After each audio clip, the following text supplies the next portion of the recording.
Om Shanti. Good morning. साकार मुरली 20 जून 2023। बाबा का मीठा मीठा लेटर हम मीठे मीठे बच्चों के मीठे मंथन के लिए। मंथन शुरू करने से पहले पवित्रता के सागर शिव बाबा की पवित्र किरणों के नीचे बैठ जाते हैं और अनुभव करते हैं कि मैं पवित्र स्वरूप आत्मा हूं, पवित्रता के सागर की संतान हूं। इस मुरली को अगर हम गहराई से देखें तो पूरे मुरली को हम 3 शब्दों में समाहित कर सकते हैं। एक शब्द है राज ऋषि, दूसरा है राजयोगी और तीसरा शब्द है जीते जी मरना। दुनिया में जब मरना शब्द आता है तो लोग शरीर से मरने को मरना समझते हैं। भगवान की यहाँ पर परिभाषा बिल्कुल उल्टी है। शरीर से मर गए मतलब सब कुछ खत्म हो गया, फिर बचा क्या? तो भगवान आकर के शरीर से मरने की बात नहीं करता है। वो कहता है देह सहित जो कुछ तुम्हारा है उससे ममत्व मिटाओ। देखिए, एक बात तो पक्की है, आज नहीं कल जो भी हमारे पास है, इवन ये शरीर भी छूटना तो है ही है। तो भगवान कहता है जीते जी क्यों न इससे ममत्व मिटाओ। संसार में 3 प्रसंग बड़े इंपॉर्टेंट होते हैं। एक जन्म, दूसरा शादी और तीसरा मृत्यु। तो हम सबको पता है, हम सब जब किसी बच्चे का जन्म होना होता है तो बड़ी तैयारियां करते हैं। इवन जब से गर्भ धारण होता है तभी से तैयारियां करते हैं। शादी की भी तैयारियां बहुत दिनों से करते हैं। कई लोग तो बचपन से ही सोचते हैं इतनी उम्र होगी तो बच्चे की शादी करूंगा, कहाँ से करूंगा, कैसे करूंगा, तो उसकी भी तैयारियां होना चालू हो जाती हैं। लेकिन मृत्यु एक ऐसा प्रसंग है जिसकी कोई तैयारी नहीं करता है, तो भगवान आकर के इस तैयारी को सिखलाता है।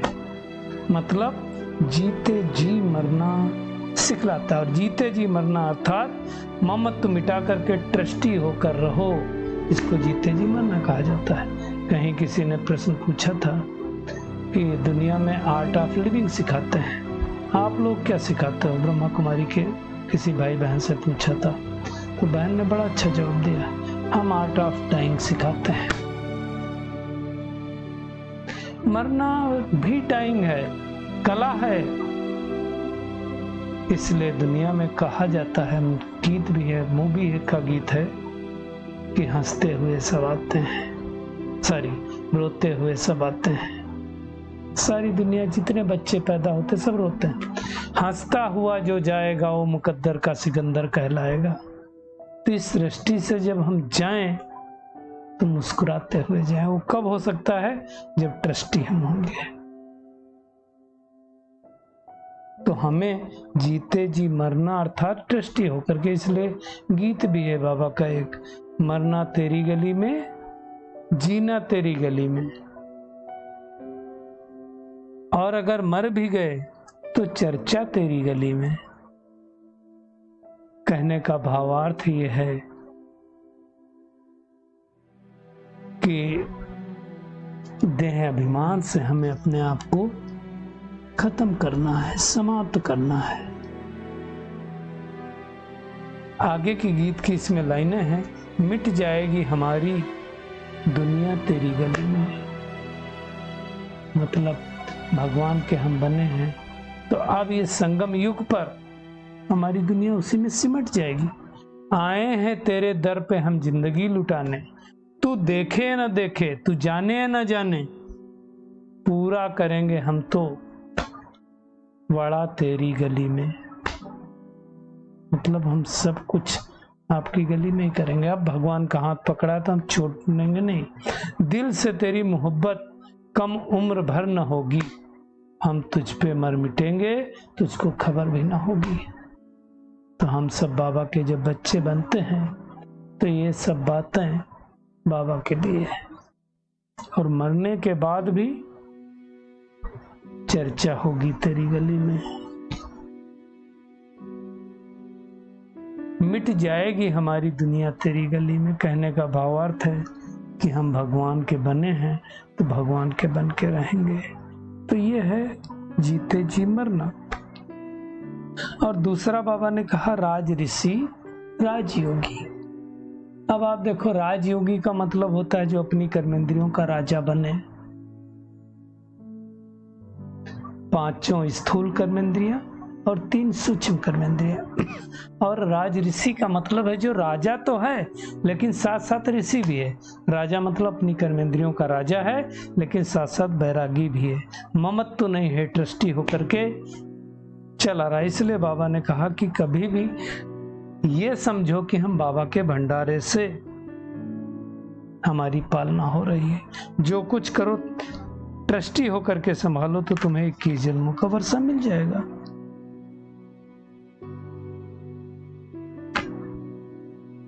बाबा ने कहा अब तुम्हें बड़े से बड़े सेठ द्वारा बहुत बड़ी दक्षिणा मिलती है। स्वर्ग की बादशाही मिलना कोई छोटी दक्षिणा नहीं है। हम ब्रह्मा मुख वंशावली ब्राह्मण बनने हैं, किस लिए? यज्ञ की संभाल करने के लिए। जितना जितना संभाल करेंगे उतना उतना तो हमें ऊंच पद मिलेगा। तो बाबा कहता है कि भले गृहस्थ व्यवहार में रहो लेकिन ट्रस्टी होकर के रहो। दुनिया में भक्ति मार्ग में भी क्या कहते हैं, भगवान का दिया हुआ सब कुछ है, मतलब भगवान ने दिया है तो उसको भगवान का दिया हुआ समझ करके उसको अच्छी तरह से संभालो, है ना। आप देखो गुरु ग्रंथ साहिब में भी लिखा हुआ है, मनुष्य से देवता किए करत न लागी वार। मतलब भगवान इस सृष्टि पर आया होगा तब तो मनुष्य से देवता बनाया होगा। ये दूसरे सत्संगों के माफिक नहीं है। यहाँ सत्य बाप आकर के सत्य बातें समझाता है। बाबा ने कहा लौकिक बाप से तो तुम जन्म जन्मांतर वर्षा लेते हैं,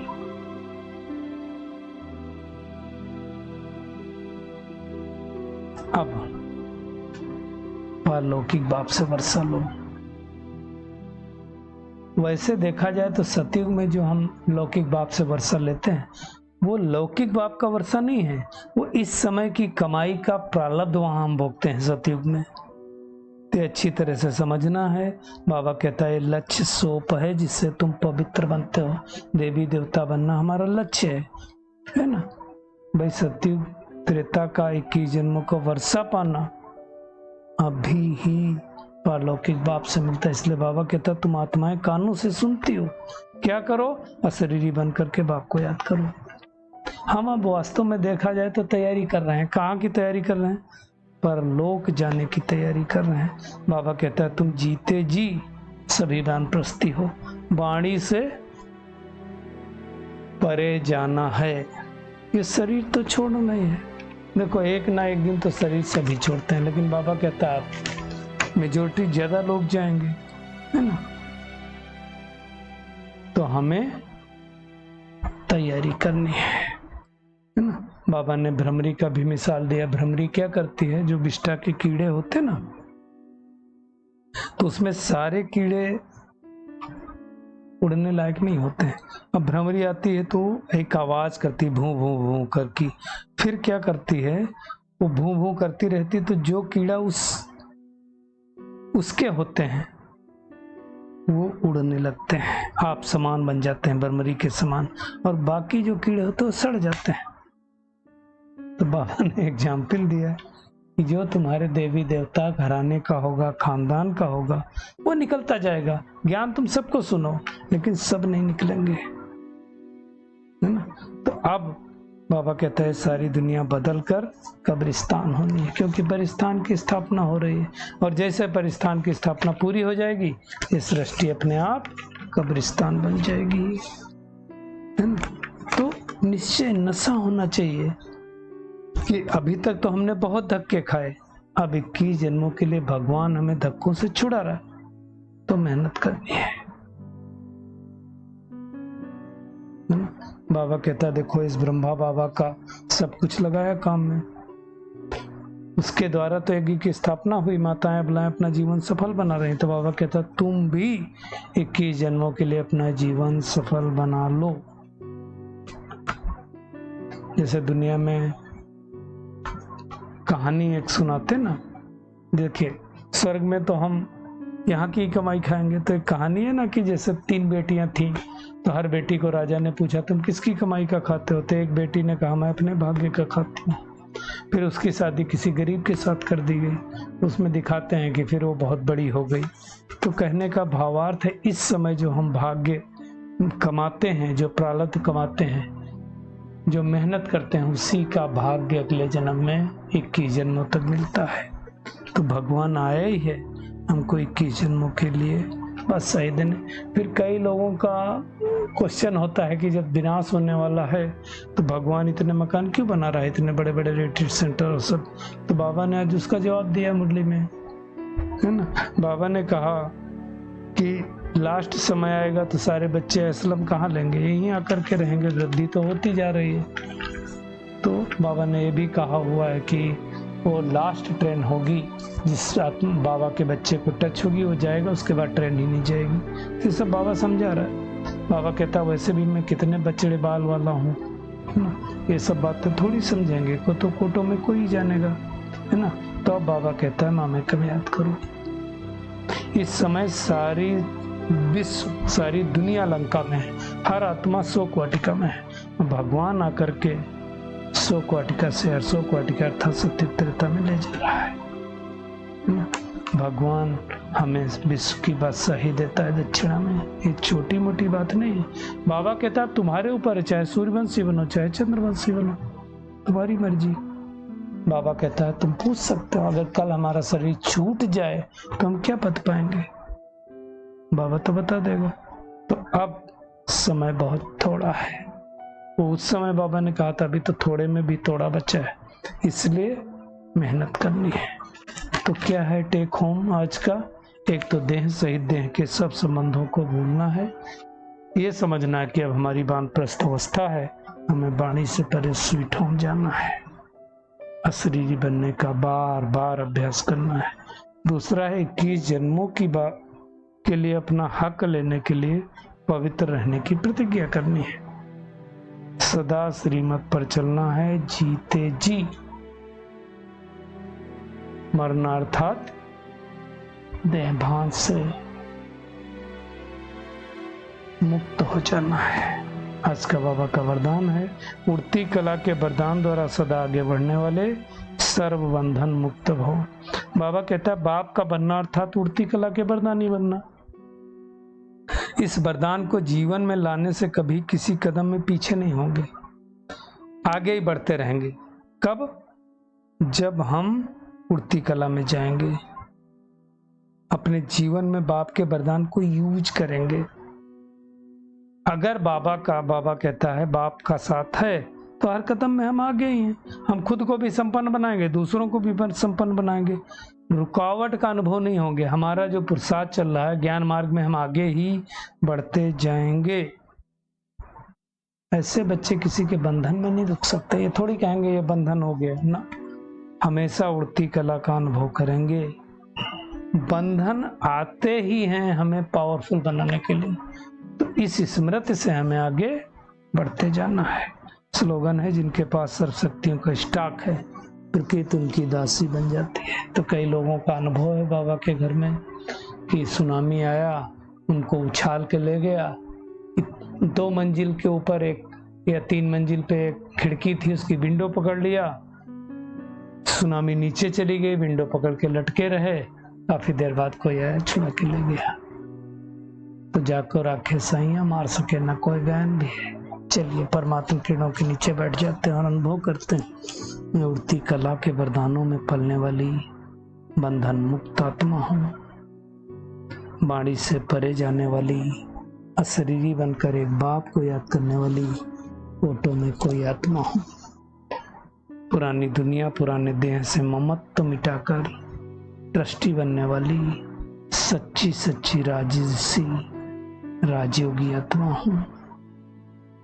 भगवान हमें विश्व की बादशाही दे रहा है, इस नशे और उमंग उत्साह में स्थित रहने वाली शक्तिशाली आत्मा हूँ। शुक्रिया मीठे प्यारे बाप दादा, शुक्रिया आप सभी का इस मीठे मंथन के लिए। ओम शांति।